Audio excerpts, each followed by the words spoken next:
Hey bakers, John Cannell here, and today on Preppy Kitchen we're making the ultimate chocolate cupcake. Or is this the ultimate chocolate cupcake? Too much frosting? You let me know. This stuff is so good you will be piping it directly into your mouth, so either make a double batch of it or have someone keep an eye on you. Let's get started. I'm adding 180 grams or 1.5 cups of all-purpose flour into a bowl with a sifter above it, 1 1/3 cups of sugar. Wow, in you go. Half a teaspoon of salt, and 1 teaspoon of baking soda. That's our leavening agent. We're gonna sift it up and whisk it out, except that I forgot the cocoa powder. That is like the main flavor. What am I thinking? All right, put this back on. Let's get that cocoa. I'm adding 1/4 cup of a high quality cocoa powder. This is from Valrhona, but there's tons of nice brands out there. Now we're gonna sift this lumpy mess out. Look at these boulders. Actually, let's give it some help. All right, whisk it up. Take it off the scale if you want to be nice to your scale. Right, now that everything's distributed, we can set this aside and work on our wet ingredients after a quick wipe down. This recipe calls for buttermilk, but I never have buttermilk. It's just like annoying because it goes bad so quickly and you use it. I don't make buttermilk pancakes every day, let me just say that. So my solution is to use regular milk, which we're gonna sour with some white vinegar. You could also use lemon juice if you want to. We just need to add some acidity to curdle it, and it'll help with the leavening agents too. So almost half a cup, and then we're just gonna pour in a tablespoon or so. Give it a little stir, stir, stir, stir. By the time I'm ready for it, it'll be nice and thick. Into my separate bowl, I'm adding in 2 whole eggs, 1/4 cup of sour cream. If you don't have sour cream, yogurt will do as well. Just use plain whole milk yogurt. 1/3 cup of vegetable oil. I love this cake because it can go into the fridge and still be like really, really soft and pillowy. It doesn't have to come back to room temperature. That's because of the vegetable oil. 1/2 cup of our mock buttermilk. See all that curdle? That. But it'll taste good. So I'm supposed to use hot coffee, but this is cooled down. In the meantime, while we were setting up, it's fine. The warmer coffee just warms the mixture up a bit and kind of release the flavor of the cocoa powder, but it'll be fine. I'm also adding in a splash of vanilla. It's like 2 teaspoons for good measure. Totally optional though. Some people are really bothered by vanilla going into chocolate things. You can let me know in the comments if that's you or if you're fine with it. I like the little extra depth of flavor. Going to stir it up. Never turn the oven on. All right, and once you have a nice homogeneous mixture, we can add the wet to the dry. This can be done in a stand mixer with a paddle attachment, or it could be done by hand, which I'll be doing right now. I just don't want to deal with another dish. Let's pour that in. This makes a very wet batter, so don't be scared if it looks too watery. That's how it's going to be. Magic will happen in the oven, and it'll become a wonderful, moist, but still like fluffy, fudgy cupcake. Doing this by hand means I'm saving electricity and getting exercise. I'm a hero. You want to stir this for like, a little bit less than a minute. You do want to activate some of the gluten in the flour. You'll see it become nice and silky, and there won't be any lumps left in there. Strangely mesmerizing. It's that nice drizzly batter. That's what we want. So we're gonna set it aside and prep our little cupcake papers. Let's add the papers into our tin. I'm using just plain old white ones. I like that you can see the chocolate come through. The key is gonna be to not overfill these. They actually will rise a lot, so don't go about 2/3 of the way full. I'm using a medium ice cream scoop to help me out. Yesterday, I used a large one. Horrible things happened. It was a full glom pan of chocolate cupcake, but it looked like a sheet cake. So, I'm gonna try and be neat about this. It's harder when they're giant. By the way, they're trimming a giant 50-year-old pine tree right next door, right outside of the window, and just in case you're wondering, what's that buzzing sound? It's chainsaws. Filling up those cupcakes. You'd be eating my feelings. This recipe will make about 16 to 18 cupcakes depending on how you're filling them. I have some leftover batter, so I'm just gonna spray a little 3-inch pan and make a mega cupcake or personal cake for myself. Cupcakes will go into the oven at 350 Fahrenheit for about 25 minutes or until the centers are springy and set. In the meantime, let's make our dreamy chocolate Swiss meringue buttercream.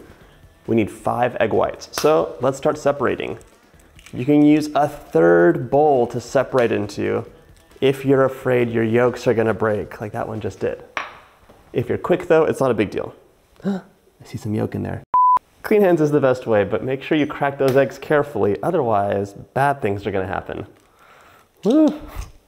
I should have used that third bowl. What was I thinking? Once again, trying to be a big shot. Now we're adding in 1.5 cups of granulated sugar.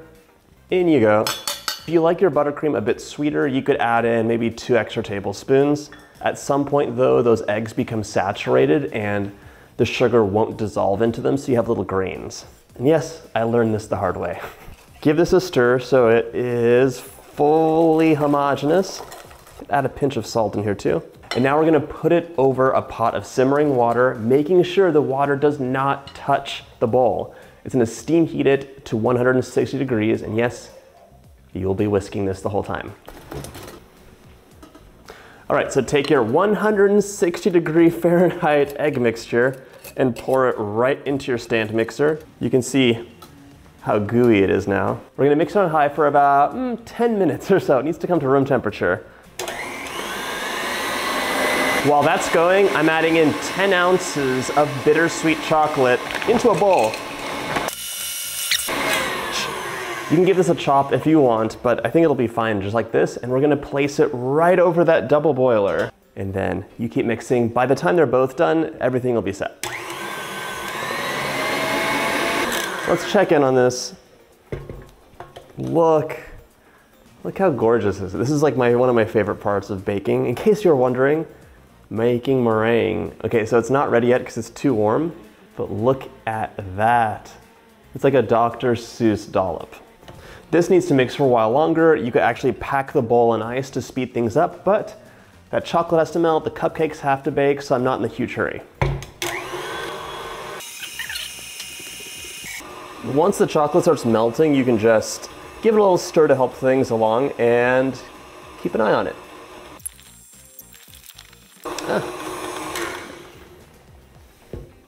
So my chocolate isn't all the way melted, but I'm taking it off the heat and those couple extra lumps will just dissolve on their own. This needs to start cooling down, so, you know, the sooner the better. All right, in the meantime, my meringue is almost cool enough and I'm gonna risk it.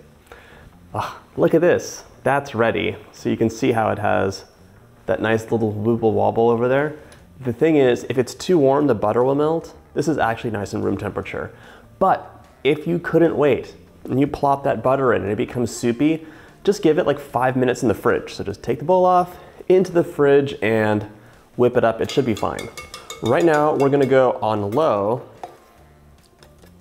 and start adding in tablespoon-sized pieces of this room temperature butter. The butter needs to be nice and room temp, not melty. Add a tablespoon in, give it a beat, add the next one. This will take a minute or two, but it's really entertaining. I call this my wishing well time. You're gonna see this is gonna become soupy right away after that first half cup of butter goes in, or 113 grams.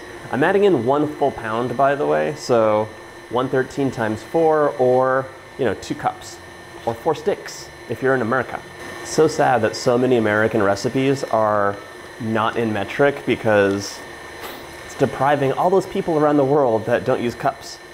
I myself didn't know that cups weren't a thing until I started my YouTube videos. I was educated quickly. So like, what is a cup? Right. Take a look at this. Off. That's what I'm looking for. Nice, has a lot of definition. This still needs to keep going for a bit because there are some little specks of butter in there, but that is a nice Swiss meringue consistency you can see there. I think it tastes delicious, even without the vanilla.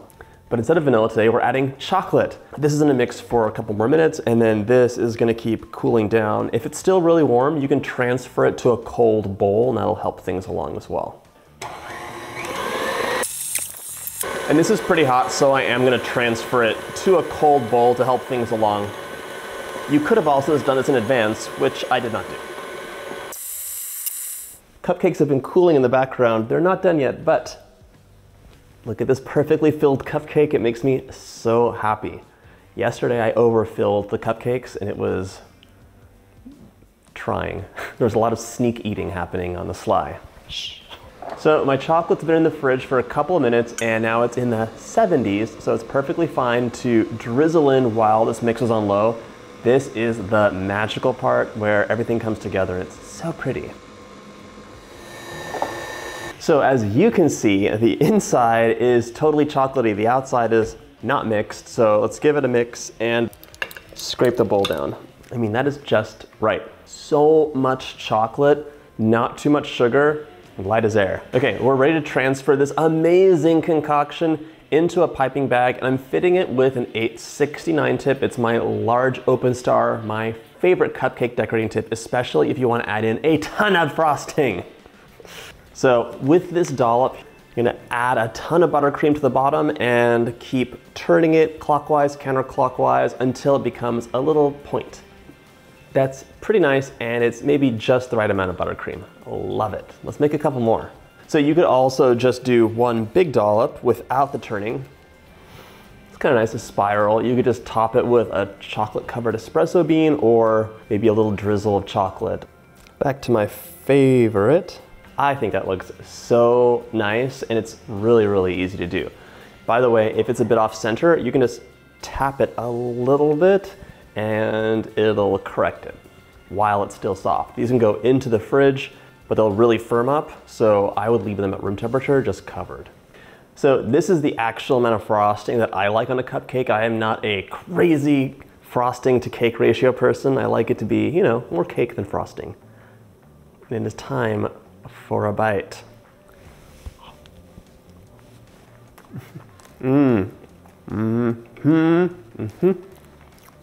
basically speechless. All the chocolate pathways in my brain are firing on full. You don't taste the coffee, really just up to the chocolate flavor, and this frosting is like the perfect companion to this fluffy, fudgy cupcake. You've got to try this. I don't know if you can tell how delicious this is, but I'm like, I will be gorging myself off camera. It's that good.